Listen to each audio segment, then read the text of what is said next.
Sudah pernah minum kopi espresso? Dan kopi espresso itu apa sih? Tonton video ini sampai selesai. Let's go!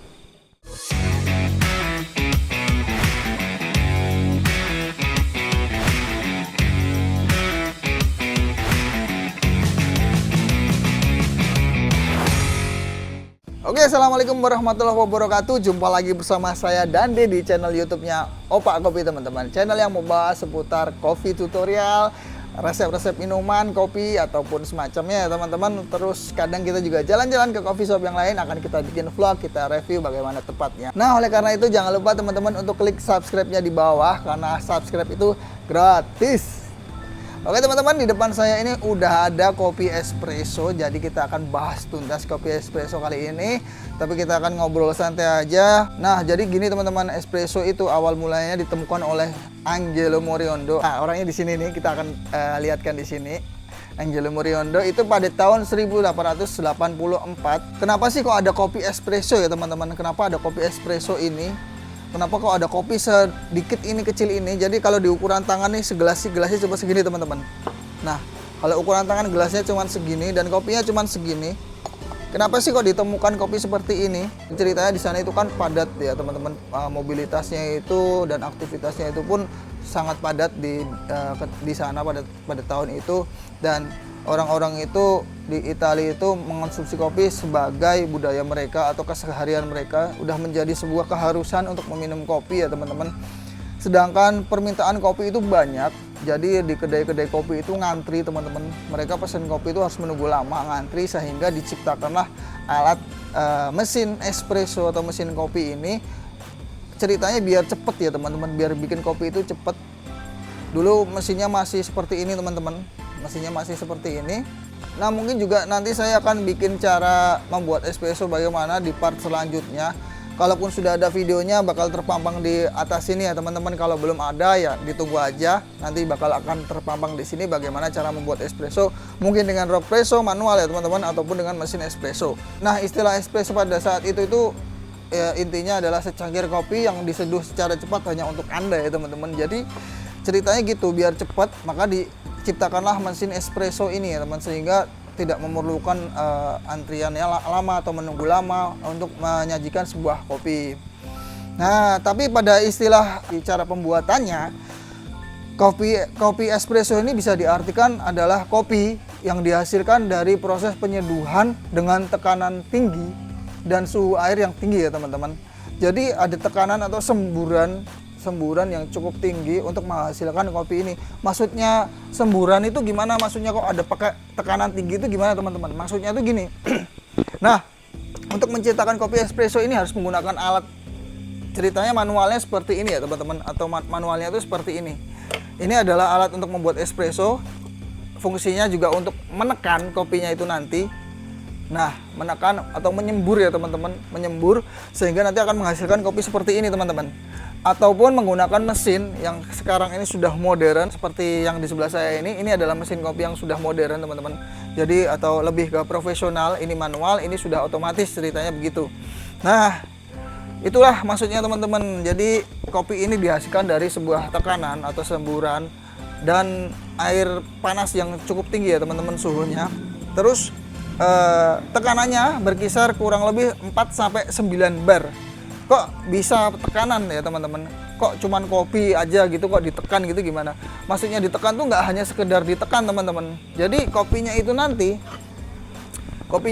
akan dimasukkan ke dalam alatnya ini, ke dalam portafilter ini ya teman-teman. Ke dalam portafilter ini bubuk kopinya itu akan dimasukkan di sini dan ditemping. Dan dipadatkan ya teman-teman. Maksudnya tuh jadi dipadatkan, dia akan dipadatkan seperti ini masuk ya teman-teman.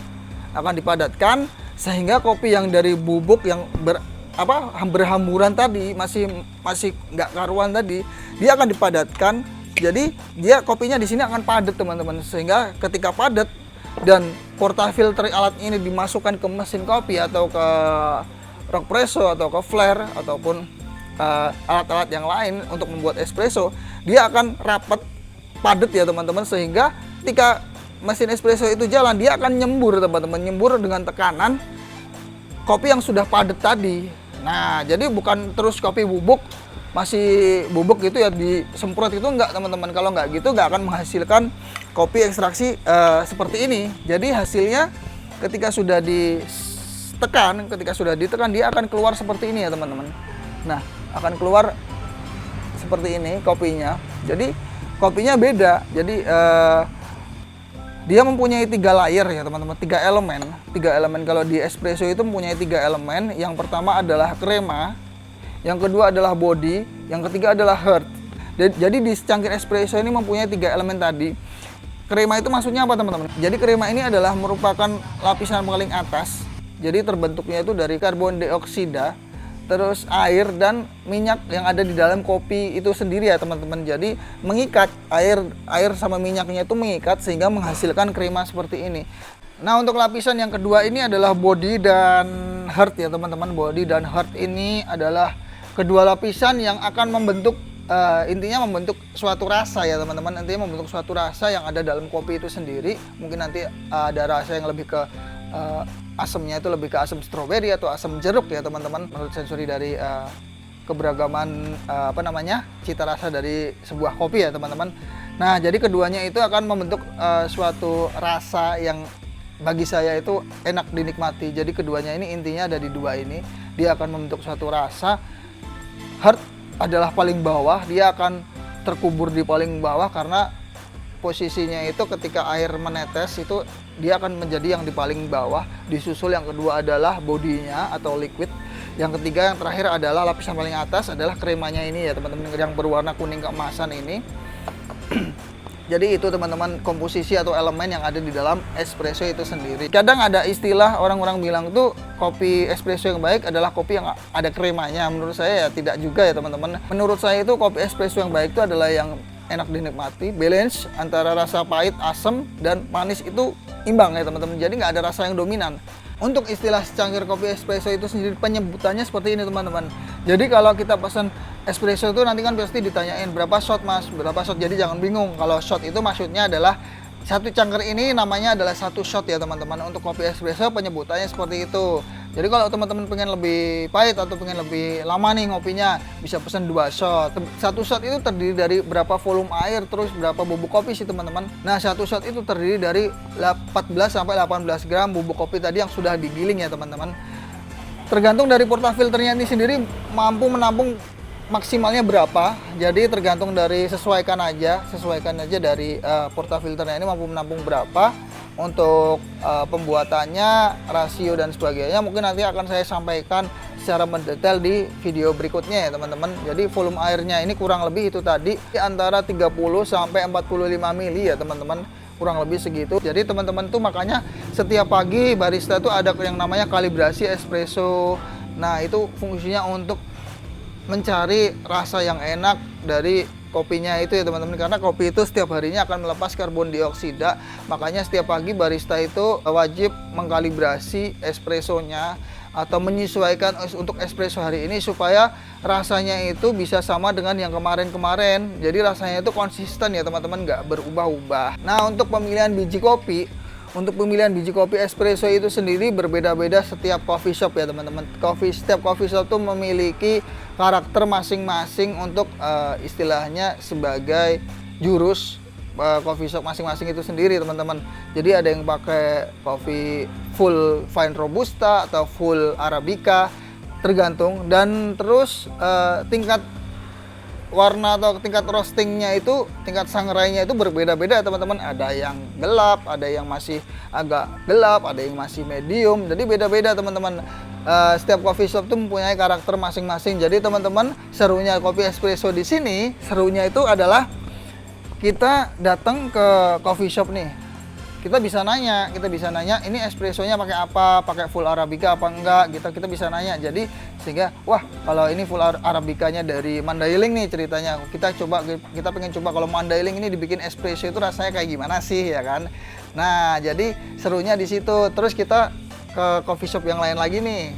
Ini kalau boleh tahu nih, misalkan teman-teman nggak apa-apa kalau mau nanya, Mbak ini biji kopinya pakai dari mana gitu kan.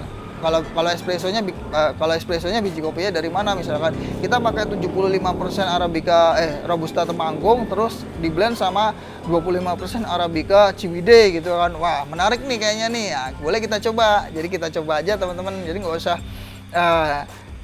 ibaratnya kayak rasa penasaran aja sih sebenarnya, rasa penasaran kopi espresso dari ini kalau di blend sama ini enaknya gimana sih. Nah, gitu teman-teman, menariknya salah satu yang menarik dari kopi espresso itu seperti itu. Nah, di samping itu teman-teman, kopi espresso ini bisa dijadikan juga untuk campuran minuman yang lain ya teman-teman, seperti kita bisa bikin americano atau kopi susu seperti cappuccino, kopi latte. Itu kan butuh espresso ini juga. Terus bisa kopi susu kekinian juga tuh yang lagi-lagi baru-baru ini nih. Itu adalah basicnya juga dari sini teman-teman, dari espresso ini. Nah, itu tadi ya teman-teman pembahasan seputar kopi espresso. Jadi buat teman-teman di luar sana yang ingin mencoba espresso sekarang, jangan takut-takut, datang aja ke coffee shop, pesan espresso. Kalau cocok lanjutin, kalau nggak cocok besoknya ya pesan kopi yang lain, nggak apa-apa. Karena itu adalah selera atau lidah masing-masing ya teman-teman. Oke, mungkin itu aja video kali ini. Buat teman-teman jangan lupa untuk klik like dan subscribe video ini, channel ini, supaya channel ini berkembang berkat teman-teman juga, dan teman-teman nggak ketinggalan di video-video saya yang berikutnya. Jangan lupa yang di Jogja untuk mampir ke Opa Kopi juga. Kita ada di daerah Prambanan, dekat wisata-wisata di sini, dekat Candi Prambanan, dekat Candi Ratu Boko. Mampir aja teman-teman, saya ada di sini setiap hari. Terima kasih sudah menonton video ini sampai selesai. Sampai jumpa di video-video berikutnya. Wassalamualaikum warahmatullahi wabarakatuh. Thank you so much.